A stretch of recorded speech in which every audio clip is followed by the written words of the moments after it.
बिस्मिल्लाहिर्रहमानिर्रहीम, अस्सलाम वालेकुम। मैं हूं ज़ैनुल आबदीन। आप देख रहे हैं प्रोग्राम सच बात नुसरत मिर्ज़ा साहब के साथ। 28 मई है, पाकिस्तान का तारीख़ी दिन, और एक तारीख़ी शख्सियत, एक जो ख़ास मेहमान हमारे साथ वीडियो लिंक पे मौजूद होंगे, वो मिर्ज़ा साहब उनका तारुफ़ कराएंगे। मिर्ज़ा साहब अस्सलाम वालेकुम। वालेकुम अस्सलाम और अस्सलाम वालेकुम नाज़रीन किराम और अस्सलाम वालेकुम जनाब डॉक्टर अंसर परवेज़ साहब। देखिए, आज का दिन जो है पाकिस्तान की तारीख़ में ही नहीं बल्कि मुसलमानों की तारीख़ का एक बहुत ज़्यादा तारीख़ी दिन है, और इसकी अहमियत इतनी ज़्यादा है कि पाकिस्तान ने 500 सदियों के बाद में एक ऐसा हथियार बनाया जिसके बाद में पाकिस्तान ने, जो पहले तो हमारे पास मंजनीक होती थी, या हमारे पास सबसे बड़ा जो हथियार था मंजनीक था, या हमारे पास अच्छी तलवारें थी, हमारी शमशीरें थी।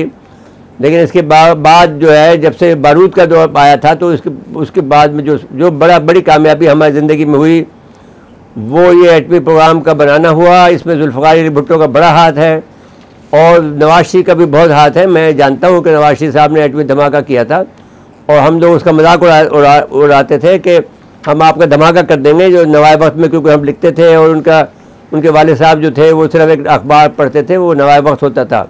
तो उसमें हमारे 4 कालम की हमारी खबरें छपती थी। उस ज़माने में हम सियासत भी करते थे, तो वो 4 कालम की खबर जो छप रही होती थी तो नवाज शरीफ साहब का दिल दहल जाता था। और वो मुझे कहते थे, जब हमारी मुलाकात हुई है 4 जुलाई को 1998 को, तो उन्होंने मुझे कहा कि तुम तो मेरा रोज़ धमाका करते थे, अब तो हमने धमाका करने का फ़ैसला पहले कर लिया था वहाँ पर जहाँ थे हम। तो अब इसमें हमारे लिए एक बड़ा ये काम हो गया है कि दुश्मन को एक हद में रहने का पैगाम दे दिया गया। दुश्मन ने 1974 में पहल की, हमने पहल नहीं की। दूसरी बात यह है कि जो बुनियाद थी, इस पर भुट्टो साहब को इसका अंदाज़ा था, वो 1958 से इसके पीछे लगे हुए थे। और आईए के मामले में भी, आईए के साथ में भी वो जो डॉक्टर मुनीर साहब थे, वो उनके साथ में राब्ते में थे। फिर बाद में जब वो उनकी बात नहीं मानेगी, तो भुट्टो साहब की और मुनीर साहब की, भुट्टो साहब ने मुनीर साहब की और अयूब साहब की मुलाकात कराई लंदन में। वहाँ पर अयूब साहब ने एक बहुत ही अजीब गरीब बात कही कि साहब, जब उस वक्त इंडिया आइटम बम बनाएगा, उस वक्त ये आइटम बम मार्केट में अवेलेबल होगा, जो आज भी अवेलेबल नहीं है। उनकी गलत सोच थी। लेकिन पाकिस्तानी मारीन का जो बड़ा कारनामा था, उसमें डॉक्टर अब्दुल कदीर खां और डॉक्टर समरमंद मुबारक ने जो बड़ी कामयाबी हासिल की, वो काबिल सताइश है। लेकिन इसके साथ साथ में जो पाकिस्तान ने एक बड़ा काम किया है, वो ये किया है कि पाकिस्तान जो है वो पुरअमन प्रोग्राम पे लग गया, और पुरअमन प्रोग्राम में उसने 4 बड़े उस पर काम किया है। और एक तो ये है कि हमारा जो तालीमी मैदान है, दूसरा हमारा पावर का मैदान है, पावर बिजली पैदा करने वाला मैदान है, तीसरा हमारी ज़राअत है, चौथा हमारी सेहत है। इन चारों पर जो है पाकिस्तानी एटॉमिक एनर्जी कमीशन ने जो बेशबाकी खिदमत अंजाम दी है, उस पर हम गुफ्तगू करना चाहते हैं। और डॉक्टर अंसर परवेज़ साहब को खुशामदीद कहते हैं कि उन्होंने प्रोग्राम में हमें ज्वाइन किया। आज वो अकेले हैं हमारे साथ प्रोग्राम में। तवानाई के मैदान में जो बहुत बड़ी पेशरफ्त की है, जिसमें हम आपके साथी रहे हैं, और जिसमें हमारे ख़िलाफ़ जो तमाम कराची में और पूरे पाकिस्तान में जो हमारे ख़िलाफ़ एक महाज बना, उस पर आप जैसा मुहब्ब वतन और खुश अखलाक और खुश ज़बान, जिस अंदाज से आपने पाकिस्तान की के एटमी प्रोग्राम की, या जो तवानाई के मैदान में एटमी पावर प्लांट की जो नुमाइंदगी की, वो काबिल सताइश है। वो मेरी आंखों के सामने है। मैंने आपको जद्दोजहद करते हुए देखा है, मैं आपका साथी रहा। यानी तो वो उस सिलसिले में पहले आप फरमाइए कि आपने क्या कारहाय नुमाया अंजाम दिए, और किस खूबी से आपने उस दुश्मन को जो हमारे खिलाफ काम कर रहा था, उसको कैसे काबू में किया। जी। और वाकई ये एक कौम के लिए पूरी एक मुबारकबाद का दिन है। आपको भी मुबारकबाद, और बाकी सब लोगों को भी। वाकई बहुत अहम और एक बहुत बड़ा काम था जो आज 28 मई को हुआ। और इसमें एक बात मैं कहता हूँ कि हम पाकिस्तान दुनिया का 7वां मुल्क था जिसने ये एटमी धमाका किया, लेकिन बाकी तमाम मुल्कों ने उस वक्त का इंतखाब अपनी मर्जी से किया। पाकिस्तान वाहिद मुल्क था जिसको एक चैलेंज दिया गया था, उसके पास एक चैलेंज था एक तरह से कि इस काम को करना है और इस थोड़े से वक्त में करना है। तो मेरे ख्याल में इसमें जो एक बहुत बड़ी दाद मिलनी चाहिए उन सारे लोगों को जो इसमें शामिल थे, जिसमें डॉक्टर शफाक अहमद थे, जिसमें डॉक्टर समर मारमन थे, जिसमें डॉक्टर अकीब खान थे, और भी बहुत सारे लोग थे जिनको हम जानते हैं। तो ये उन सब के लिए और हम सब के लिए एक बहुत बड़ी बात है। अब जहाँ तक आपने दूसरी बात की है, तो वो सही है कि असल में ये हुआ कि जब ये न्यूक्लियर पावर आई और जब ये न्यूक्लियर टेक्नोलॉजी आई, दरअसल तो लोगों को पता चला कि इसमें कितनी कुव्वत है और इससे कितने काम लिए जा सकते हैं। तो इसी वक्त IAEA जो थी वो बनी 1957 में, और पाकिस्तान उसका एक तरह से फाउंडिंग मेंबर था IAEA का। तो एक काम जो इस प्रोग्राम के तहत हमने किया, न्यूक्लियर प्रोग्राम के तहत, वो ये कि पाकिस्तान में सिविल न्यूक्लियर पावर प्लांट लगाए जाएं। सबसे पहला प्लांट आपको पता है कराची में लगा, और मेरे ख्याल में हमसे ज़्यादा शायद आप उससे वाकिफ हैं, आपने किताब भी इसके ऊपर लिखी है मिर्जा साहब। और उसके बाद फिर चश्मा पे हमारे 4 न्यूक्लियर पावर प्लांट लगे जो 300 मेगावाट के थे, और जिस प्लांट का आप जिक्र कर रहे हैं K2 K3 वो कराची में है, वो 1100 मेगावाट का प्लांट है, एक जदीद तरीन टेक्नोलॉजी है। ये पावर प्लांट जब बने, पहला पावर प्लांट जनरेशन 1 का था, दूसरा जनरेशन 2 का था, फिर ये तीसरा जो है ये जनरेशन 3 का, और एक नई टेक्नोलॉजी का, नई जदीद तरीन टेक्नोलॉजी के ऊपर आता। जब ये प्लांट वहाँ पे लगना शुरू हुआ तो कुछ लोगों ने इसकी मुखालफत की। हालांकि इस प्लांट का सिर्फ यही फायदा नहीं है कि ये बिजली देगा, और माशाल्लाह अब तो दोनों प्लांट लग गए हैं और चल गए हैं और बिजली दे रहे हैं। इन प्लांट का सिर्फ यही एक फायदा नहीं होता कि ये बिजली आपको देंगे 1100 मेगावाट एक और 1100 मेगावाट दूसरा, बल्कि मुल्क के उस जगह के पूरे जो इकोनॉमिक और माशी स्ट्रक्चर है उसको भी मुतासिर करते हैं। लोगों को नौकरियां मिलती हैं, जॉब्स मिलते हैं, फिर बिजनेस मिलता है, फिर प्लांट के ऊपर जो पैसे खर्च होते हैं उससे लोकल इकोनॉमी जो है वो बेहतर होती है। और सबसे बड़ी बात, जैसे आज आप देख रहे हैं कि पाकिस्तान में लोड शेडिंग हो रही है, इसके बावजूद कि इंस्टॉल कैपेसिटी है, क्योंकि हम फ्यूल इंपोर्ट नहीं कर सकते इस वक्त, या अगर हम फ्यूल इंपोर्ट करना भी चाहें तो फॉरेन फ्यूल हमें अवेलेबल नहीं होता, मिलता नहीं है बाद दफा। तो न्यूक्लियर में ये मामला नहीं है, उसमें जब एक दफा आपने प्लांट में फ्यूल डाल दिया तो अब साल 1.5 साल के लिए प्लांट बड़े आराम से चलता है। तो ये इस तरह के बहुत सारे न्यूक्लियर के फायदे हैं, और सबसे बड़ा फायदा इसका जो ये है कि क्लीन सोर्स ऑफ एनर्जी है, इससे एनवायरनमेंट बिल्कुल मुतासर नहीं होती। और असल में ये हुआ कि जब आपको शायद मालूम ही है कि 2015 में ये यूनाइटेड नेशन ने बनाया SDG सस्टेनेबल डेवलपमेंट गोल्स, उसके जो प्रोग्राम थे, तो उसमें भी इसका बड़ा एटॉमिक एनर्जी का बड़ा एक अहम रोल है। एक तो यही है जो आपने बताया, तो ये एक है कि अफोर्डेबल एंड क्लीन एनर्जी, 7वां जो उसका गोल है, तो न्यूक्लियर उसके अंदर आता है। तो मेरा ख्याल है, और जो प्लांट हमारे लगे हुए हैं चश्मा में 4, कैनूप तब बंद हो गया 50 साल की सर्विस के बाद, और कैनूप ने चलाया किसी भी वेंडर सपोर्ट के बगैर, सारा काम खुद उसका किया एटॉमिक कमीशन के लोगों ने और पाकिस्तान के लोगों ने। तो वो प्लांट तो 50 साल पूरे करके बंद हो गया। डिजाइन लाइफ उसकी 30 ही साल थी, लेकिन 20 साल उसके बाद भी हमने चलाया। तो अभी 4 प्लांट चश्मा में चल रहे हैं और 2 यहाँ कराची में, तो 6 प्लांट टोटल एटॉमिक कमीशन के मौजूद है। मेरे साहब तवानाई की तो बात हो गई, अब आप कुछ सेहत के मुतालिक कुछ बात करना चाह रहे हैं, लेकिन मुझे कहा जा रहा है ब्रेक ले लें, तो ब्रेक के बाद इससे बात कर लेंगे। नाज़रीन, मुख्तसर वक्फा है, वक्फे के बाद आते हैं। एक बार फिर प्रोग्राम में खुश आमदीद कहते हैं। जी मेरे साहब। जी डॉक्टर साहब, अब हमारे पास 3 शोबे रह गए हैं तवानाई के बाद में, एक ज़राअत रह गया, एक सेहत रह गई है, तालीम रह गई है, इन पर भी रोशनी डाल दीजिए और फिर हम एक के बाद दीजिए उसको एक्सप्लेन कर देंगे। जी, जैसे मैंने शुरू में कहा ना कि जो न्यूक्लियर टेक्नोलॉजी है, इसमें रेडिएशंस आपको मिलती हैं जो एटम से निकलती हैं, न्यूक्लियस से निकलती हैं। इन रेडिएशंस का एक सबसे बड़ा खासियत इनकी कहना चाहिए ये है कि चीज़ों के अंदर भी घुस सकती हैं और चीज़ों को थोड़ा सा तब्दील भी कर सकती हैं। किसी चीज़ के ऊपर गिरें, बैक्टीरिया है फॉर एग्जांपल, मिसाल के तौर पे, तो अगर उसके ऊपर जाएंगी तो वो उसको ख़राब कर देंगे, किल कर देंगे। तो इसलिए फूड प्रिजर्वेशन में इसका बहुत इस्तेमाल है और पाकिस्तान इसका इस्तेमाल कर रहा है। बहुत सारे मुल्क जो पाकिस्तान से फूड एक्सपोर्ट करना चाहते हैं, इंपोर्ट करना चाहते हैं कि यहाँ पाकिस्तान से है, उनकी एक ये शर्त होती है कि आप इसको रेडिएट करके भेजें, तो उसमें वो काम आता है। उसके अलावा फिर ये कि एग्रीकल्चर में 100 से ज़्यादा किस्में जो बनाई गई, इसी तरह से म्यूटेशन के ज़रिए, न्यूक्लियर टेक्नोलॉजी के ज़रिए, न्यूक्लियर रेडिएशन के ज़रिए जो मुल्क के बहुत अच्छे खासे इलाके में लगाई जा रही हैं। मेडिकल का, जैसे मैंने कहा कि हमारे पास ये सलाहियत है कि हम अंदर देख सकते हैं, तो आप इंसानी जिस्म के अंदर देख सकते हैं कि क्या हो रहा है। तो डायग्नोस्टिक्स में आपकी मदद करती हैं। फिर उसके बाद कोई ट्यूमर है, कैंसर है, कोई दूसरा इस किस्म की ग्रोथ है, उसका इलाज करने में काम आती हैं। तो ये जो सारे इसके मैनिफेस्टेशन हैं और जो सारे इसके इस्तेमाल हैं, as a matter of fact इन सारों का ताल्लुक बराह रास्त यूनाइटेड नेशंस के सस्टेनेबल डेवलपमेंट गोल से है।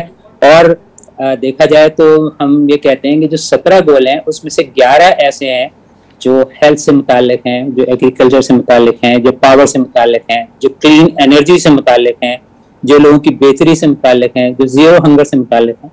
तो रेडिएशंस और ये न्यूक्लियर टेक्नोलॉजी उसको पूरा करती है।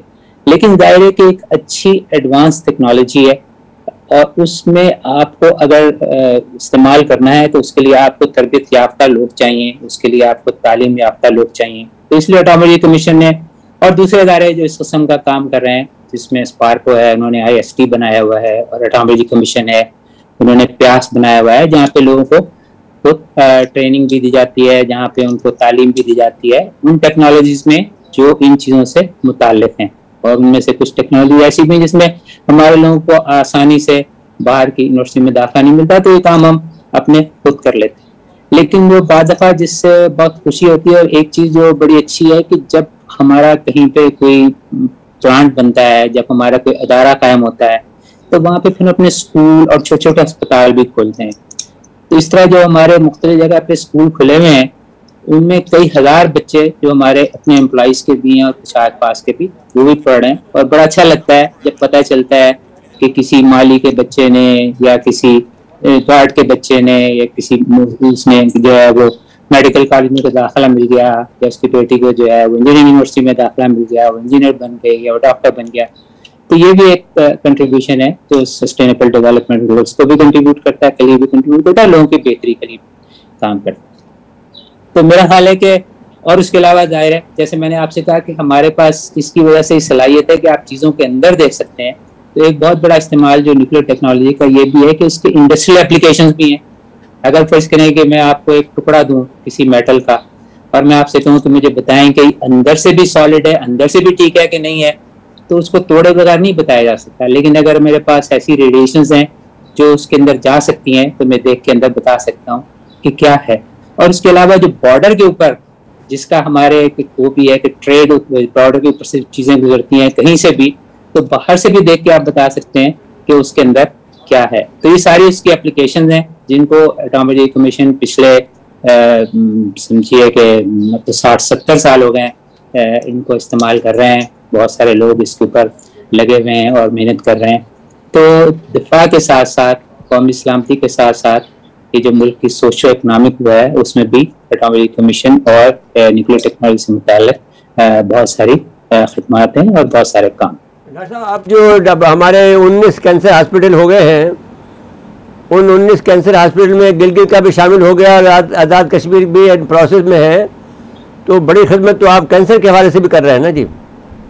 वही मैंने जैसे कहा था ना कि जब आपके पास ये टेक्नोलॉजी है कि आप जिस्म के अंदर देख सकते हैं, और आपके पास एक टेक्नोलॉजी है जिससे आप किसी ट्यूमर को, किसी ग्रोथ को, किसी मैलिग्नेंट ग्रोथ को अंदर जाके किल कर सकते हैं, तो फिर ये हमारे काम आती है। तो इसकी बेसिस के ऊपर हमारे मुल्क में इस वक्त माशाल्लाह 19 अस्पताल हैं और एक आज़ाद जम्मू एंड कश्मीर में बनाने का प्रोग्राम है। और इन अस्पतालों में हमारे, मैं समझता हूँ कि मुल्क के कैंसर के 70% से ज़्यादा लोग जो हैं वो आते हैं कैंसर के पेशेंट्स, और उनको अच्छी क्वालिटी की सर्विस दी जाती है और उनसे अक्सर को बगैर किसी पैसों के ये खिदमत दी जाती है। तो ये पाकिस्तान में, और फिर ये मुख्तलिफ शहरों में, हर सूबे में, मतलब 2 कराची में है, 2 लाहौर में है, फैसलाबाद, कोयटा, इस्लामाबाद, पेशावर, बन्नू, दौरा इस्माइल खान, लाड़काना, बादशाह, गुजरांवाला, भावलपुर। तो ये मुख्तलिफ पूरे मुल्क के अंदर फैले हुए हैं। एक खिदमत है जो हेल्थ सेक्टर में की जा रही है, और ये जो है ये अगर देखा जाए तो UNSDG सस्टेनेबल डेवलपमेंट गोल का 3रे नंबर का गोल भी है कि आप लोगों को गुड हेल्थ प्रोवाइड करेंगे। तो अब जो हजरात में आपने फरमाया कि 100 से ज़्यादा, कोई 121 हमने सुना था लास्ट में कि 121 नए बीज आपने दरियाफ्त कर लिए हैं, और साथ साथ में जो है जो फलों को जायकेदार बनाना है वो आपने जायकेदार बना दिए हैं। मैंने इस टेक्नोलॉजी को इस्तेमाल करके उनका जो लज्जत है वो बढ़ा दी है। फिर इसके अलावा उनका जो स्टोरेज वैल्यू है वो भी बढ़ा दिया है। तो इस पर भी फरमाइए। इंडस्ट्री के जो एग्रीकल्चर इंडस्ट्री के जो चैलेंज है उनमें ये कि आपके मुल्क में पानी की कमी है। फिर उसके अलावा हर जगह आपके इंसेक्ट्स का मसला होता है कि भाई आपके, अगर आप उसको बचाने के लिए पेस्टिसाइड डालते हैं तो वो भी कोई बहुत अच्छी उसके अंदर बात नहीं है। तो आप कोशिश ये होती है कि आप किसी क्रॉप को लें, किसी वैरायटी को लें और उसमें आप ऐसी चेंजेस करें कि वो कम पानी से काम चल जाए, कि उसमें इंसेक्ट्स जो हैं वो उसको मुतासिर ना करें, उसकी फसल जरा जल्दी निकल आए, उसका जो खोशा है वो जरा बड़ा हो जाए। तो ये चीजें करने के लिए आपको उसकी नौयत बदलनी पड़ती है, आप समझे कि उसमें म्यूटेशन करनी पड़ती है और वो आप रेडिएशन से कर लेते हैं। तो ये तो एक तरीका कार है जिस तरीके से आप अपनी फसलों को बेहतर बना सकते हैं, जिसमें फिर आप उनको नए तरह के सीड्स डेवलप करके अपने फार्मर्स को दे सकते हैं कि ताकि वो उसको आगे चलाएं। लेकिन जो दूसरी बात आप कह रहे हैं ज्यादा वो है कि चूंकि हर फल में बैक्टीरिया भी होता है, पाकिस्तान के तकरीबन हमारे लोगों का अंदाजा है कि तकरीबन 20-30% फल जो है ना वो जाया हो जाते हैं, क्योंकि मार्केट में आते हैं, कंज्यूमर तक नहीं पहुंच पाते। और खासतौर पे अगर आप एक्सपोर्ट कर रहे हैं तो इसमें तो वक्त भी लगता है, और अगर वो आपने उनको पूरी तरह से सैनिटाइज नहीं किया और अगर आपने उसमें उसको बैक्टीरिया है तो वो वहां पे पहुंचेंगे नहीं। और अब तो जैसे मैंने कहा कि बहुत से मुल्कों की रिक्वायरमेंट है कि अगर आप भेज रहे हैं तो उसको आप इरेडिएट करें। तो इसके लिए लाहौर के पास मुल्तान रोड पे 2 हमारे फैसिलिटीज हैं जो ये काम करती हैं कि फलों को इरेडिएट करें। जनाब अच्छा, अब मैं ये कह रहा था एक बात पर आप ये क्रेडिट आपको मैं देना चाहता हूँ कि सबसे पहला जो ज़राअत के मामले में जो पहला जो निया बना आपका टंडोजाम में, वो सिंध के लोगों को इस बात का एहसास होना चाहिए और उनको मुबारकबाद भी देनी चाहिए कि सबसे बड़ा जो एटमी एग्रीकल्चर का जो प्लांट लगा टंडोजाम एग्रीकल्चर कॉलेज में लगा, जिसकी वजह से आज सिंध में बेहतरीन केला जो है वो मीठा केला पैदा होता है। आम के भी जो उसकी जो उम्र है वो भी बड़ी है और मतलब उसे गलने का वक्त जो है कम हुआ है, जैसे स्टोरेज वैल्यू कहते हैं, और इसके अलावा उसका जायका में भी इजाफा हुआ है। तो ये एक इस पर भी ज़रा फरमा दें कि ये निया का जो क़याम है इसने सिंध के जो है फल और सिंध की ज़राअत को बहुत तरक्की दी है। निया में जैसे भी आपने बताया, और एक हमारा 2 हमारे फैसलाबाद में है और एक पेशावर में है। तो पेशावर वाला जो है वो नीफा कहलाता है और जो फैसलाबाद के हैं वो नियाब और निबजियां वाले निया है। और ये निया वाला एक बहुत अच्छा सिस्टम इन्होंने बना रखा है कि जो फार्मर्स हैं वहाँ के जो किसान हैं उनके साथ एक बड़ा अच्छा राब्ता रखते हैं, और ये हर साल एक फार्मर्स डे भी मनाते हैं जिसमें इलाके के और आसपास के दूसरी तरफ के फार्मर्स आते हैं और वो आके इनसे मिलते हैं, वो अपने प्रॉब्लम उनको बताते हैं, ये अपनी डेवलपमेंट्स उनको बताते हैं कि इन्होंने क्या काम किया अभी तक और किस तरह से वो उनकी मदद कर सकते हैं। तो न सिर्फ ये वैरायटीज देने में बल्कि इंसेक्ट और पेस्टिसाइड पे इनको इंसेक्ट कंट्रोल में ये लोग को उनकी मदद करते हैं। तो खासा एक अच्छा खासा इनका नेटवर्क है उधर सिंध के इंटीरियर में, जहाँ पे लोग इनसे फायदा भी उठाते हैं और इनसे मशवरा भी लेते हैं और इनसे जो जदीद टेक्नोलॉजी है तो उसको इस्तेमाल करने का तरीका भी सीखते हैं। और दरअसल इन्होंने कुछ ऐसे ट्रेनिंग वो भी बना रखे हैं कि लोगों को बाकायदा ट्रेन भी करते हैं फार्मर्स को कि वो अपने इलाकों में एक अच्छा काम कर सकें, अपनी फसलों से ज्यादा। एक बात और पाकिस्तान में गंदम की किल्लत का इजहार हो रहा है, उसकी वजह क्या है? और कपास का भी हो रहा है, जबकि कपास पे हमारा दावा ये है कि हम बेहतरीन नायाब वो तो खैर नायाब तो हमारा चावल है शायद, लेकिन जो हमारी कपास है वो भी हमारी बहुत शानदार मानी जाती है। तो वो अब उसमें किल्लत हो रही है, क्या मसला है इस बात का? ठीक है, मैं एग्रीकल्चर एक्सपर्ट तो नहीं हूँ और ये जो बात है ये कमीशन के एक तरह से उससे भी बाहर है, लेकिन ये जब आपके पास होता है, जब फसलें उगाने का वक्त होता है कि आपको देखना होता है कि कितना पानी है और कितनी जमीन है और आपको कौन सी फसल लगानी चाहिए। तो मुझे तो खैर जैसे मैंने कहा कि मैं ये एग्रीकल्चर मेरा फील्ड नहीं है, लेकिन ये लोग कहते हैं कि अगर हम जैसे गन्ना लगाते हैं शुगर के लिए, तो वो अगर हम कपास शायद लगाएं तो बेहतर उसकी प्रोडक्टिविटी होगी, पानी और दूसरी चीजें। तो ये बहरहाल एक हमें जामे स्कीम की जरूरत है। और ये मसले जो है फूड सिक्योरिटी के इस पाकिस्तान में नहीं है, पाकिस्तान की तो खराबाती भी तेजी से बढ़ रही है तकरीबन 2% के करीब, लेकिन दूसरे जो मुल्क हैं वहां भी ये फूड सिक्योरिटी है एक बहुत बड़ा इश्यू है कि किस तरह आप यकीन करें कि आपके लोगों को खाने के लिए खुराक मिलती जाएगी। मेरे साहब गुफ्तगू जारी, लेकिन मुझे ब्रेक के लिए कहा जा रहा है। नाज़रीन मुख्तसर वक्फा है, वक्फे के बाद आते हैं। एक बार फिर प्रोग्राम में खुशामदीद कहते हैं। जी मेरे साहब, ये बात कहना चाहते हैं कि आपका काम, पाकिस्तान एटॉमिक एनर्जी कमीशन का काम इतना शानदार है कि IAEA जो है वो आपको हमेशा आपको आपको 1-2 साल के लिए मेंबर भी बनाया हुआ है, और इसके अलावा आपकी तारीफ़ करने से वो कभी भी बाज नहीं आई। जितने भी मैं IAEA के लोग यहाँ आए पाकिस्तान में, उनसे मिला हूँ, वो सब के सब कहते हैं कि हर दफ़ा हमें पाकिस्तान आने पर किसी न किसी नई चीज़ को देखने का मौका मिलता है जिससे वो तारीफ़ करते हैं। एक तो ये बात